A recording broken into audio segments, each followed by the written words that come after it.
Turkey में हमारे Erdogan से बहुत अच्छे संबंध नहीं है, पर जब टर्की के लोगों की मदद करने की बारी है, सबसे पहले सनातनी खड़े थे। ये उनका बहुत अच्छा जेस्चर है, हम इसकी जितनी ज्यादा तारीफ करें कम है, ठीक है, और इसी को फॉलो करना चाहिए सब कंट्रीज को। ये भारत, ये सनातनी भारत सबसे पहले खड़ा होता है। वासुदेव कुटुंबकम कोई G20 की टैग लेनी है रोहित भाई, इसे दुनिया के पटल पे हम सिद्ध करके दिखाते हैं, बार बार दिखाते हैं और दुनिया को ये जताते सनातन की ताकत। We are the first। Panic फैल गई है कुछ लोगों की नादानी की वजह से। खुदा ना खास्ता, अल्लाह ना करे, 2-4 दिन में पाकिस्तान में ज़लज़ले या इस किस्म की उस्मानी आफात के कोई आसार है? एक ब्लूमबर्ग की रिपोर्ट आई है और उस रिपोर्ट में ये बताया गया है कि जो अफगानिस्तान की करेंसी है वो पाकिस्तान से बेहतर परफॉर्म कर रही है। We are the first ones to land relief and rehabilitation in any natural calamity anywhere in the world। तो हमारी तैयारी को भी दर्शाता है। हम हेल्प लेने वाले हैं, हम देने वाले नहीं हैं, हम हमेशा लेते हैं, देते नहीं हैं। शहबाज शरीफ साहब से बस इतना पैगाम है कि वहाँ पर जाकर आप सिर्फ इजहार अफसोस ही कीजिएगा। ये ना हो कि आप भिखारी आज़म होने का सबूत देते हुए तुर्की वालों से मलबा ही मांग के आ जाएं कि जो जलजला हुआ है और जो जलजला आया है शहर के शहर ज़मीन बोस हो गए हैं, हुजूरे वाला हमें ये मलबा दे दें। क्योंकि हम सबसे पहली कंट्री ऐसी ना बने जिसने एड लैंड किया, इसको रोकने के लिए पाकिस्तान ने ड्रामा किया। कोई मुसलमान से मतलब नहीं, कोई मरने वाले से मतलब नहीं, कोई बच्चों का हाल बेहाल है, कोई मतलब नहीं। ये दो मुहा सांप सिर्फ डसना जानता है। जय हिंद दोस्तों, very warm welcome to Hindustan special channel. तुर्की और सीरिया के विनाशकारी भूकंप में पीड़ितों को आपातकालीन राहत पहुंचाने वाला भारत दुनिया का पहला देश बन गया है। करीब 6 टन आपातकालीन राहत सामग्री और दवाएं लेकर 100 सदस्यों की मेडिकल टीम के साथ भारत का एक और विमान सीरिया पहुंच गया है। तुर्की के लिए भी ऐसा ही विमान भारत ने भेजा था।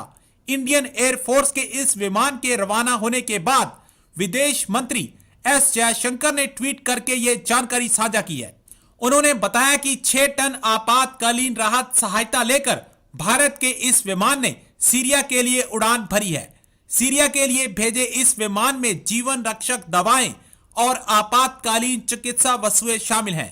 उन्होंने लिखा कि भारत और भारतीय इस त्रासदी के सबसे अधिक प्रभावित लोगों के साथ एकजुटता से खड़े हैं। भारत के इस प्रयास की पूरी दुनिया में सराहना हो रही है।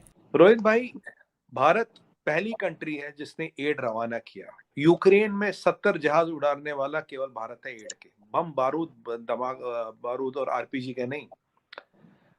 यूक्रेन में सबसे पहले एड उतारने वाला भारत है। कल जब यही त्रासदी हुई, डॉक्टर जयशंकर साहब का एक ट्वीट आया था, spoken to my counterpart and assured him of all the support.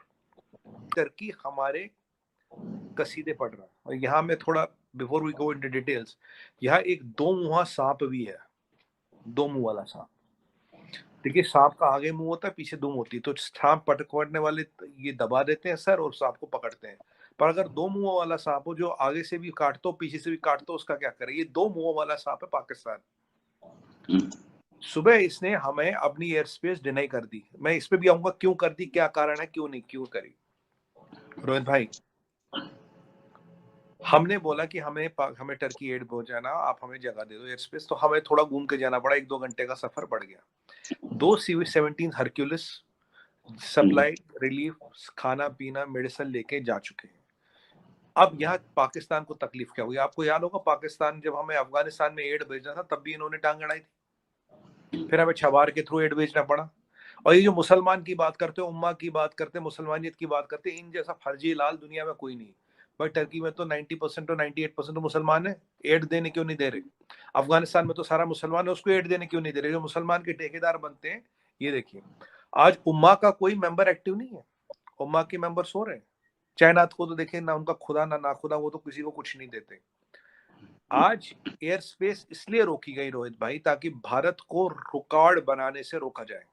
जहां भी त्रासदी हुई है, Bharat has been the first country to land aid. और हमारा NDRF और हमारा व्यवस्था इतनी अच्छी हो गई, आज तड़के बिफोर डॉन और flights were in the air. ये हमारे लिए गर्व की बात है। और दूसरी फ्लाइट अभी एयर में, क्योंकि हम सबसे पहली कंट्री ऐसी ना बने जिसने एड लैंड किया, इसको रोकने के लिए पाकिस्तान ने ड्रामा किया। कोई मुसलमान से मतलब नहीं, कोई मरने वाले से मतलब नहीं, कोई बच्चों का हाल बेहाल है, कोई मतलब नहीं। ये 2 मुहा सांप सिर्फ डसना जानता है और कुछ नहीं जानता। ये आप पहली इंपॉर्टेंट चीज समझिए। दूसरी बात, अब अपने चीजों पे आते हैं। देखिए, भारत बड़ा शक्ति है, टर्की की भारत के सामने कोई औकात नहीं। मतलब अगर मैं थोड़ा खुल के बोलूं, Bharat is super power in making, Turkey is trying to be afloat, Turkey is Pakistan and Sri Lanka in making. आज उसका मुश्किल नहीं है। पहला टेस्टमनी हमने क्या सिद्ध कर दिया, भारत अगर सुपर पावर इन मेकिंग है तो हमारी अब जो सोच है, जो हमारे एक्शंस हैं, जो हमारी नोवियत है, जो हमारी कैफियत है, जो हमारा अप्रोच है, वो सुपर पावर जैसा है। पहली बात, we are the first ones to land relief and rehabilitation in any natural calamity anywhere in the world। तो हमारी तैयारी को भी दर्शाता, अगर भगवान न करे, ईश्वर न करे, यहाँ कोई त्रासदी होती है, हम तैयार हैं। अगर हम 12 घंटे में टर्की की मदद कर सकते हैं, अपने यहाँ तो कभी भी कुछ भी कर सकते हैं। पहली बात तो एनडीआरएफ को और जयशंकर साहब को हम भलाई के पात्र बनते, मोदी जी के नेतृत्व में हो रहा है। दूसरी बात, हमारी कोई फॉरेन पॉलिसी रिलीजन बेस्ड नहीं है। ये एक और बात सिद्ध होती, we don't have a foreign policy which is religion based.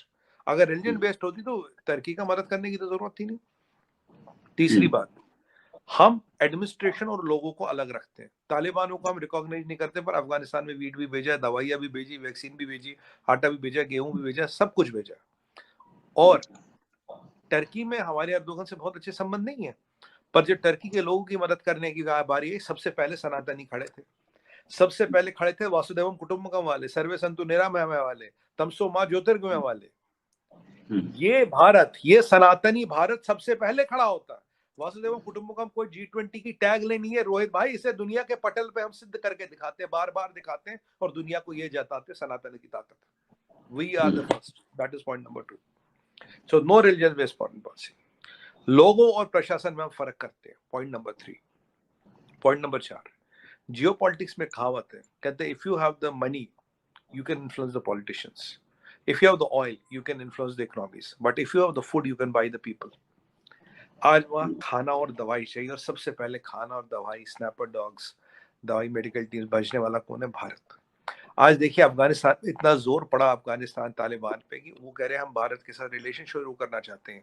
उन्होंने एश्योरिटी दी है, भारत की अफगानिस्तान की जमीन एक भी जहादी के लिए नहीं दी जाएगी अगेंस्ट भारत। आज अफगानिस्तान उसी पाकिस्तान, शरिया भाई पाकिस्तान को मारने में लगा हुआ, एक दूसरे को मारने में लगे, भारत के साथ दोस्ती की बात कर रहे हैं। तालिबान कह रहा आप अब जो मेरे 500 प्रोजेक्ट यहाँ रुके आप उनके बनाइए। आपने ये देखा डिफरेंस। क्यों? हमने लोगों का दिल जीता, 5 लाख वैक्सीन भेजे, और जो करीब अफगानी वहाँ ईरान निकल गए थे 6 लाख, उनके लिए ईरान वैक्सीन भेजी हमने। इंडियन आर्मी बगैर किसी ताखीर के तुर्की में हेल्प लेकर पहुंच चुकी है, जिसमें सर्च रेस्क्यू टीम्स, 100 से ज्यादा डॉक्टर और मेडिसिन शामिल हैं। और ऐसा पहली बार देखने को नहीं मिला। जब भी किसी कंट्री पर बुरा वक्त आया है, इंडिया ने हमेशा बढ़ चढ़कर उस कंट्री की मदद की है। बेसिकली पूरे अगर देखा जाए जितने भी आपके पास वर्ल्ड वाइड देखा जाए, तो हमें ह्यूमैनिटी जो ग्राउंड्स है, इंसानियत के ग्राउंड है, उसके ऊपर काम करना चाहिए। अगर इंडिया इसमें बढ़ चढ़ के हिस्सा ले रहा है तो ये बहुत ही एक अच्छा जेस्चर है, और ये सिर्फ इंडिया की तरफ से नहीं होना चाहिए, बल्कि ये वर्ल्ड वाइड हर एक कंट्री को चाहिए कि वो, क्योंकि सबसे पहले हम इंसान हैं, बाकी चीज़ें बाद में आती हैं। ठीक।